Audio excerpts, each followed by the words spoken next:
There are some actors who like to stick in their comfort zone and simply make a comfortable if unchallenging living. But there are those who also relish the challenge of pushing themselves outside of their comfort zone. And we as an audience tend to lap it up. It's always fun to see an actor do something that marks such a brave leap from their prior work. And so, with that in mind, I'm Ellie with What Culture, here with 10 actors about to give their most insane performance ever. Number 10, Nicolas Cage in Renfield.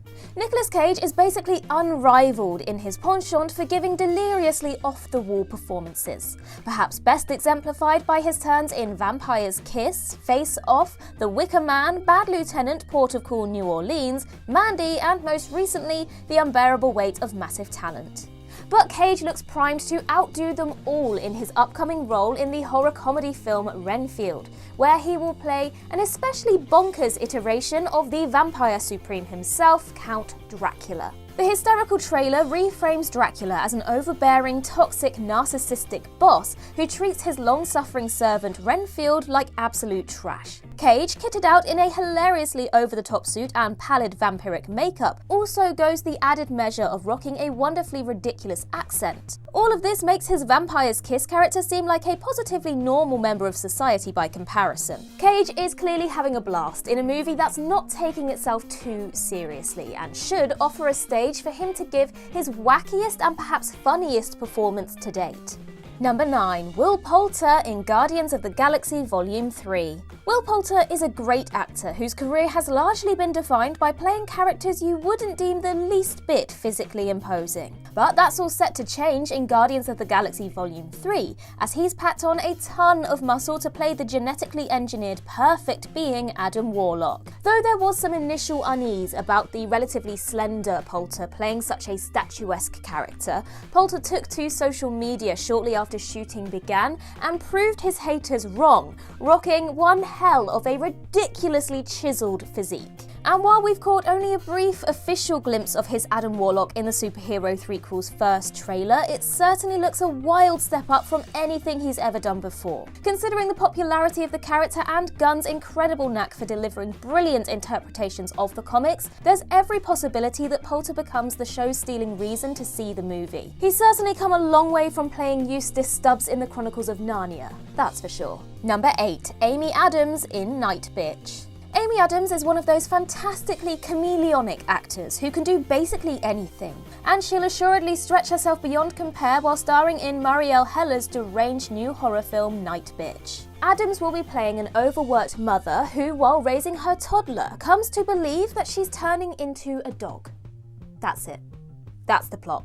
Night Bitch will surprisingly mark Adams' first proper foray into the horror genre. We're not counting The Woman in the Window. And if Heller's film lives up to the hype of Rachel Yoder's acclaimed novel, it's going to see Adams go to some truly unhinged places. The few sneaky set photos spotted online certainly suggest quite the drastic physical transformation for the actress. And given that Adams has starred in a string of disappointing movie projects as of late, a left field part like this is very welcome indeed. Number 7, Ryan Gosling in Barbie. Ryan Gosling is one of those truly enviable performers who excels as both a comedic and dramatic actor. He can crack you up broing out in The Nice Guys, or bring enticing stoicism to a role like Neil Armstrong in First Man. But he'll be going to a whole other realm entirely for his next role, playing Ken in Greta Gerwig's upcoming Barbie film. The marketing has made it abundantly clear that Gerwig's movie will be a thoroughly tongue-in-cheek satire of the iconic fashion dolls. And is it possible to picture a more note-perfect actor to play Ken than Gosling? Though we've not seen much officially from the movie yet, the hyper-stylized visuals and abundance of costume changes indicated by set photos suggest we're about to witness a side of Gosling we've never seen before. Playing opposite a similarly perfectly cast Margot Robbie as Barbie, if Gerwig's film lives up to its playfully subversive potential, this could end up being both Gosling's most insane and best performance ever. Number 6, Millie Bobby Brown in Damsel. Millie Bobby Brown's career is still very much in its infancy, but at the mere age of 19, she has already given 2 iconic performances in Stranger Things and the Enola Holmes films. But Brown's next foray with Netflix, Damsel, will see her play Princess Elodie, a damsel who ends up sacrificed to a dragon in order to repay the royal family's ancient debt. Yet Elodie uses her wiles to escape the dragon before launching off on a roaring rampage of revenge. We've not seen much beyond a few brief clips from Netflix, but Damsel looks like an absolute riot so far, defined by Millie Bobby Brown kicking all kinds of stylish, over-the-top arse. Brown has certainly portrayed powerful characters before, but seeing her playing around in such a heightened, cartoonish action sandbox should make for a more ridiculous, but in a good way, part than she's ever played before. Number 5. Chris Hemsworth in Furiosa. Chris Hemsworth's nuttiest role to date is surely playing creeper cult leader Billy Lee in Bad Times at the El Royale, but he's set to blow that performance totally out of the water with his next blockbuster project. Hemsworth will play the primary antagonist in George Miller's long-awaited Mad Max Fury Road prequel, Furiosa. Now, it was initially rumoured that he'd be playing a younger Immortan Joe, but his currently unnamed villain instead seems to be an entirely new Immortan character altogether.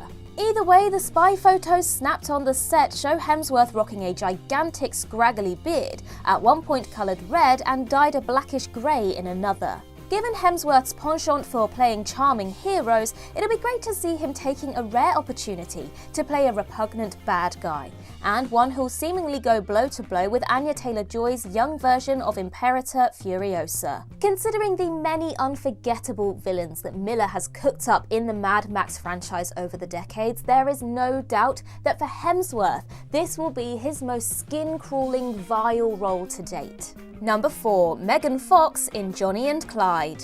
Megan Fox may have played a succubus in Jennifer's Body, but in the upcoming action horror film Johnny and Clyde, she'll go one further by playing a demonic crime boss named Alana Hart. Though details remain vague, filmmakers Tom DeNucci and Nick Principe have talked up their film as giving the world a Megan Fox that nobody has ever seen before. They said too bloody disgusting, I'm not going to say anything, but there's something very different about her characteristically, in her appearance, that she's never attempted to put out there before. DeNucci further described Fox's character as like a dark, twisted version of a Disney princess, and should provide more welcome diversity in Fox's filmography as she's transitioned into action thriller roles in recent years. Now, it does remain to be seen whether the film itself will be any good, but the promise of a one-of-a-kind Megan Fox performance certainly leaves one hopeful for something interesting. Number 3. Shia LaBeouf in Megalopolis. Francis Ford Coppola's currently shooting big-budget sci-fi tentpole Megalopolis certainly boasts one of the most enviable casts for any upcoming movie.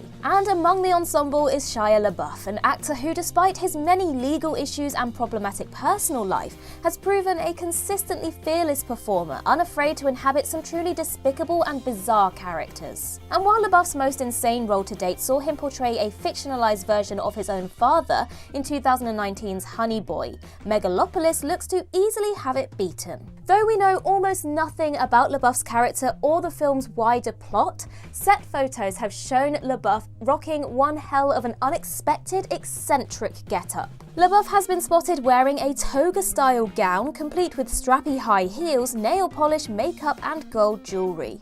Meanwhile, in another scene, he's flashing a black leather number, so it's anyone's guess quite what his character is up to.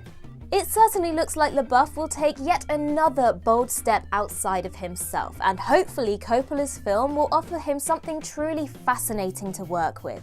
Number 2. Joaquin Phoenix in Beau Is Afraid. To be completely fair to Joaquin Phoenix, he's one of the most adventurous and unpredictable actors working today, and it'll surely take some serious doing to top the insanity of his Oscar-winning performance as Arthur Fleck in Joker. But he might just pull it off when he pairs with Hereditary and Midsommar director Ari Aster for his next project, a surrealist horror comedy called Beau Is Afraid. The recently released first trailer looks, to be honest, bat cuckoo bananas. There's really no other way to describe it. Phoenix will play Beau, a deeply anxious man who travels home following his overbearing mother's death. The trailer doesn't really give much of the plot away, but it sets the mood while also persuading that Phoenix will give a performance that will quite easily outdo Joker. From a manic portrayal of mental illness to the utterly hallucinogenic journey his character appears to go on, complete with Phoenix donning old man makeup to play an older Beau, it's going to be one hell of a trip to watch. Number 1. Austin Butler in Dune Part 2. Austin Butler certainly gave a fantastic performance as Elvis Presley in Baz Luhrmann's recent biopic. And though it netted him a well-earned Best Actor Oscar, it's less an insane performance than it's just a really good one. But Butler is next set to play a part that is damn near destined to make him one of 2023's big viral movie sensations. He will appear in Denis Villeneuve's Dune Part 2 as the villainous Fade Rother, the cunning nephew of Baron Harkonnen. Fade was so memorably played by Sting, the musician, not the wrestler, in the 1984 David Lynch adaptation. And so, while Butler certainly has some big shoes to fill, he's absolutely got the charisma and screen presence to knock it out of the park. Given the character's rockstar charm and slinky dangerousness, it's a role that feels informed by both Butler's prior turns as Elvis and Manson follower Tex Watson in Quentin Tarantino's Once Upon a Time in Hollywood, and yet considerably more out there than either. And that concludes our list. If you think we missed any, then please do let us know in the comments below, and while you're there, don't forget to like and subscribe and tap that notification bell. Also head over to Twitter and follow us there, and I can be found across various social medias just by searching Ellie Littlechild. I've been Ellie with What Culture. I hope you have a magical day, and I'll see you real soon.